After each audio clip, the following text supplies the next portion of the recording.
वैद्युत द्विध्रुव के कारण द्विध्रुव की अक्षीय स्थिति में किसी बिंदु पर विभव, एक ऐसा टॉपिक जो कक्षा 12 की फिजिक्स का इंपॉर्टेंट टॉपिक भी है और बहुत इजी टॉपिक भी है। बहुत से बच्चों को कंफ्यूजन हो जाता है और वो कंफ्यूजन कहाँ से जनरेट होता है? विभव और अक्षीय स्थिति। देखिए, अक्षीय स्थिति पे तीव्रता ज्ञात करना और अक्षीय स्थिति पे विभव ज्ञात करना दोनों अलग अलग क्वेश्चंस हैं और बहुत से लोग अक्षीय स्थिति देखते हैं और तुरंत तीव्रता वाला क्वेश्चन सॉल्व करके रख देते हैं और उनको बिल्कुल भी नंबर नहीं मिलता है। तो इन दोनों में एक मेजर डिफरेंस है, हम उसको भी बताएंगे और उसके बाद देखेंगे कि इस क्वेश्चन को किस तरीके से सॉल्व करना है। थोड़ी सी हिंदी लिखनी है, वो हिंदी कैसे लिखनी है वो क्वेश्चन को हम जैसे जैसे चित्र बनाते चलेंगे वैसे वैसे आप लोग थ्योरी भी लिखते चलिएगा। देखिए, क्वेश्चन कह रहा है कि वैद्युत द्विध्रुव के कारण अक्षीय स्थिति में किसी बिंदु पर विभव, तो माना एक वैद्युत द्विध्रुव ए बी, यहाँ पर ए और बी ये एक वैद्युत द्विध्रुव हो गया। वैद्युत द्विध्रुव आप जानते हैं जो -q तथा +q आवेश से मिलकर बना हुआ है। ये किससे मिलकर बना हुआ है? -q तथा +q आवेश से मिलकर बना हुआ है। द्विध्रुव के मध्य बिंदु O से, ये द्विध्रुव का मध्य बिंदु O हो गया, द्विध्रुव के मध्य बिंदु O से r दूरी पर एक कोई बिंदु है P जो इसके अक्ष में ही स्थित है। एक बिंदु है P और इस बिंदु P पर हमको क्या ज्ञात करना है? विभव ज्ञात करना है।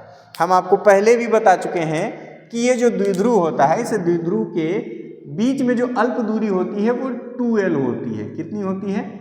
2l होती है। तो इसका मतलब हुआ O से A तक की दूरी l हो जाएगी और O से B तक की दूरी l हो जाएगी। क्यों? क्योंकि O A B का मध्य बिंदु है। मतलब इस l को जब दो बराबर बाहु में बांटोगे तो एक तरफ l और दूसरे तरफ भी l ही मिलेगा। तो इसका मतलब क्या हुआ?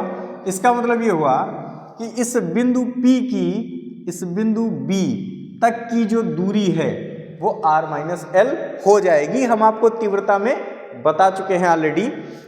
तो क्या होगा? इस बिंदु P पर कुछ विभव +q आवेश के कारण होगा और कुछ विभव -q आवेश के कारण होगा और हम इस बिंदु P पर जो विभव निकालेंगे या परिणामी विभव निकालेंगे वो परिणामी विभव इसके और इसके परिणामी विभव के बराबर ही होगा। यानी इन दोनों आवेशों के कारण जो परिणामी विभव आएगा वही परिणामी विभव बिंदु P पर विभव कहलाएगा। तो देखिए, इसको करेंगे कैसे? सबसे पहले आप क्या कीजिए, थोड़ी सी थ्योरी लिखेंगे और क्या लिखेंगे? पहले प्लस वाला लिखते हैं, +q आवेश के कारण, +q आवेश के कारण बिंदु P पर विभव, बिंदु P पर विभव। यहाँ पर एक चीज ध्यान देने वाली ये है कि अभी तक हम तीव्रता निकालते थे और अब क्या निकाल रहे हैं? विभव। और इसको मान लेंगे V1। इसको क्या मान लेंगे? V1। ये विभव V1 = 1/4 πε0 K × Q/R। यहाँ पर क्या होगा? R हमने बताया था। R क्या होता है? इस बिंदु से और जहां कहीं पर भी आवेश रखा हो वहां तक की दूरी को हम R कहते हैं। तो यहाँ पर यहाँ से यहाँ तक की दूरी तो R है, लेकिन आवेश तो हमारा यहीं रखा है। तो इसका मतलब क्या हुआ? इधर से इतनी दूरी कम करनी होगी। तो पूरी दूरी R है, R में से L दूरी कम कर दी जाए क्योंकि यहाँ से यहाँ तक की दूरी कितनी है? L है। तो जैसे ही हम L दूरी कम कर देंगे तो हमको जो टोटल दूरी मिलने वाली है वो क्या हो जाएगी? R-L। और ये हो जाएगा इक्वेशन फर्स्ट। ये हमारा क्या हो गया? समीकरण 1 हो गया। ये हमने क्या लिखा? +q आवेश के कारण बिंदु P पर विभव V1 बराबर इतना हो गया। उसके बाद फिर क्या हो जाएगा? उसके बाद हमारा हो जाएगा -q आवेश के कारण, -q आवेश के कारण बिंदु P पर विभव। और ये विभव कितना हो जाएगा, ये विभव हो जाएगा V2, ये विभव कितना हो जाएगा V2, और V2 is equal to 1/4πε0 K into Q upon R plus L। यहाँ पर कितना हो जाएगा R प्लस L। कैसे हो जाएगा, इस बिंदु P से और इस माइनस Q तक के बीच की दूरी देखिए कितनी है R और प्लस L, यानी R में L जोड़ेंगे तो हमको कितना मिल जाएगा R प्लस L, और वही एक्चुअल यहाँ तक की दूरी है, तो ये दूरी कितनी हो जाएगी R प्लस L। लेकिन डिफरेंस हमने बताया था कि तीव्रता और विभव में क्या होता है। देखिए तीव्रता में हम यहाँ पर स्क्वायर लगा रहे थे, यहाँ पर स्क्वायर लगा रहे थे, इसमें स्क्वायर नहीं लगाना है। तीव्रता में हमने सिंबल्स को यूज नहीं किया था, लेकिन जब आप विभव लगाएंगे तो विभव में सिंबल्स रहेंगे। प्लस क्यू आवेश के कारण जो विभव मिलेगा वो पॉजिटिव रहेगा, और माइनस क्यू आवेश के कारण जो विभव मिलेगा वो निगेटिव रहेगा। तो ये विभव माइनस क्यू आवेश के कारण मिला है तो ये निगेटिव रहेगा। ठीक है, इसको मान लेंगे इक्वेशन सेकंड। अब लिखेंगे V1 तथा V2 का परिणामी विभव, V1 तथा V2 का परिणामी विभव, और ये विभव कितना हो जाएगा V is equal to V1 plus V2। कितना हो जाएगा V1 प्लस V2, और जब हम V1 प्लस V2 लगाएंगे तो देखिए क्या होगा, V इज इक्वल टू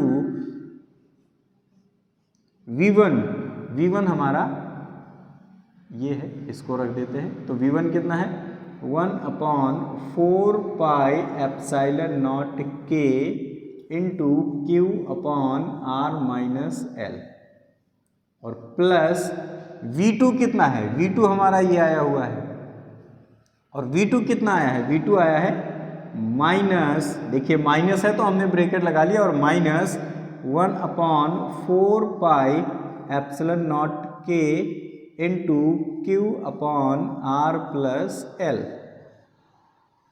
ये हो गया।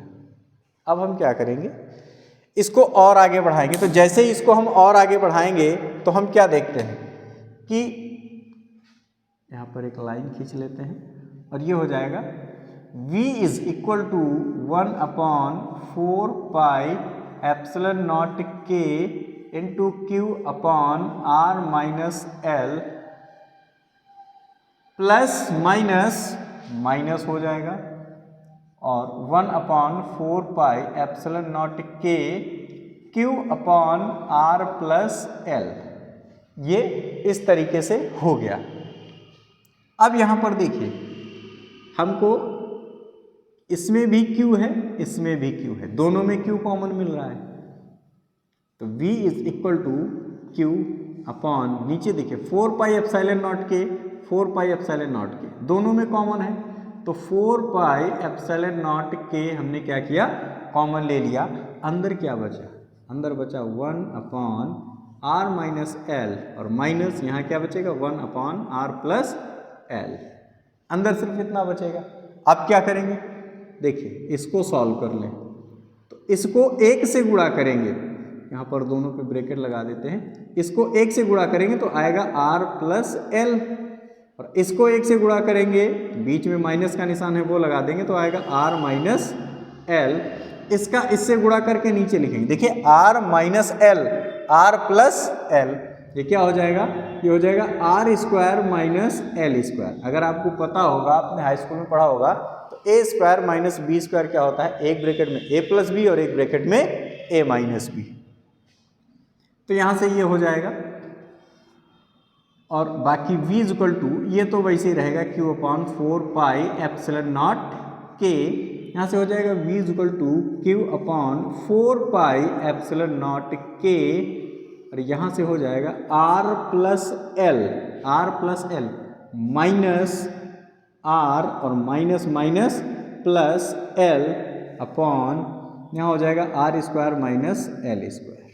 ये हो गया, ये माइनस का R और ये प्लस का R कट जाएगा, तो फिर यहाँ क्या बचेगा, यहाँ बचेगा V is equal to Q upon 4πε0 K into, देखिए L में L जोड़ेंगे तो 2L अपॉन, यहाँ पर देखिए क्या हो जाएगा, यहाँ पर हो जाएगा R स्क्वायर। और इसके आगे आपको थोड़ी सी हिंदी लिखनी है, वो क्या है कि चूंकि L अत्यंत ही सूक्ष्म दूरी है या अल्प दूरी है, L अत्यंत ही अल्प दूरी है, अतः इसका वर्ग और भी छोटा होगा, अतः इसका वर्ग और भी छोटा होगा, अतः इसे नगण्य मानकर छोड़ने पर, अतः इसे नगण्य मानकर छोड़ने पर, तो इसको नगण्य मान के जब छोड़ेंगे तो यहाँ पर क्या हो जाएगा, v is equal to Q into 2L क्या होता है, P होता है। तो ये हो जाएगा P upon 4 pi epsilon not K, कितना हो जाएगा 4 pi epsilon not K into 1 upon R square, या v इज इक्वल टू हो जाएगा 1 upon 4 pi epsilon not K into P upon R square. और यही हमारा डेरिवेशन हो जाएगा किसका, वैद्युत द्विध्रुव के कारण अच्छी स्थिति में किसी बिंदु पर विभव का।